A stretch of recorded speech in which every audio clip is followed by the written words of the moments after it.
So with her getting money from my father, which down there, she was doing good. Mm-hmm. We went to St. Francis, and you had to pay for that. Mm-hmm.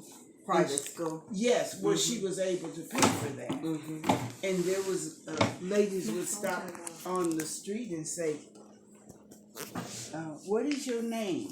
We would tell them these were African American women. And what does your mother do? And of course, we didn't know. She don't work. She home. So what does your father do? And he's in the army. That's all we knew, army. And they would say, "Oh yeah, that's why they can do that." And that's why they dressed that way. Mom always kept us nice, and our hair had to be combed before we went outside. So this was St. Francis. We never went to the public school there. When my dad came from the military, he moved to Ohio, and they left us with my dear, Jack. I was devastated. But my mom would come back to see us. And when she got ready to go back, I went to her. I've always been a mama's girl. But we made it. But I hated Columbus. I hated the place. We didn't know anybody. They talked different. They didn't speak. You say hi, and they look at you like, "Who are you? Do I know you?" But down here, even Caucasians speak. They do. They all, even if you're in town, hey, They still do. Not Columbus, Ohio. And we weren't allowed to go outside without shoes. It was like a cultural shock.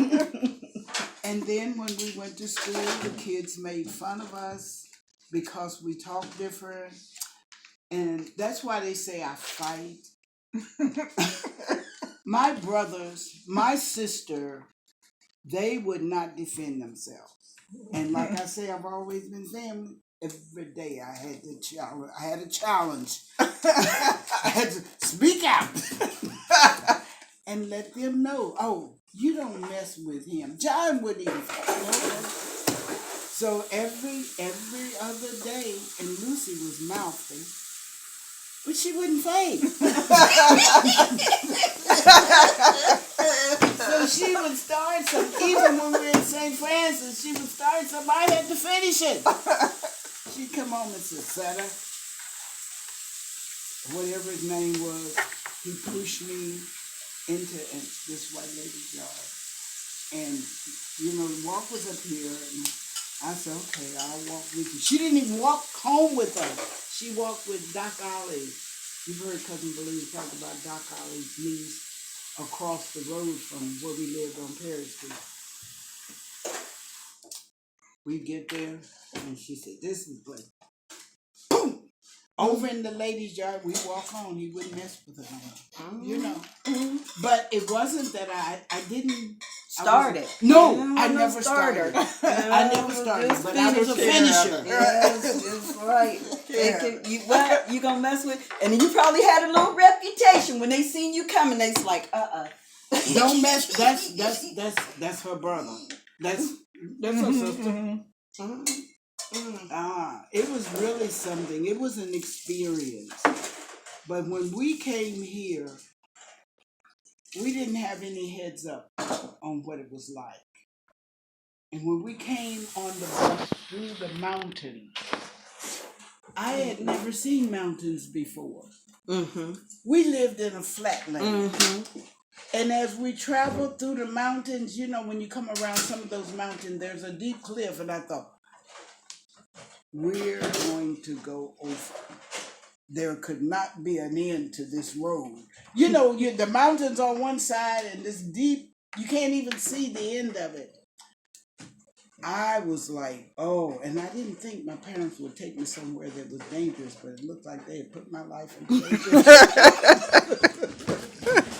And then after we got here, and I don't think we realized how hard it is for children.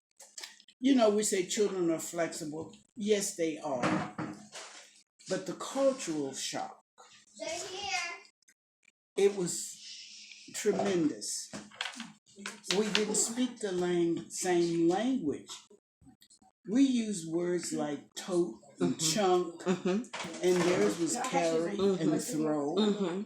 And we leave off parts of the word. Moaning, y'all. We actually talk like that down here. They didn't talk like that in Ohio. And they look at you. What are you talking about? When I first came up and I was playing outside with Booker, Junior, and Larry. And I said, chunk the ball.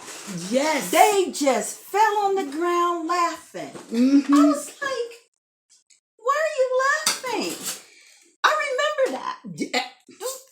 And see, we were in school like that. They said, what did you say? I said, chunk the ball. Because I was competitive even at that age. Exactly. They just laughed. It's a real difference. Even the adults look at you differently. Where today you would look at a child, you see that they're different, but you wouldn't point it out. Where are you from? What did you say? Well, it was very different, but we made it through. Yeah. Here again. Yeah. God was in the plan. He planned it all. Absolutely. I often wonder where I would be had my parents chose not to move to Ohio. Did you know this was torn right here? Are you? Yeah. It's got a tear. Yes. But I can say that He was beautiful too. I haven't done anything to me. Really, I often wonder because we do have cousins, Cousin Flora's children. Every one of those children went to college and degrees. From down? Yazoo City. No, they lived in Lula.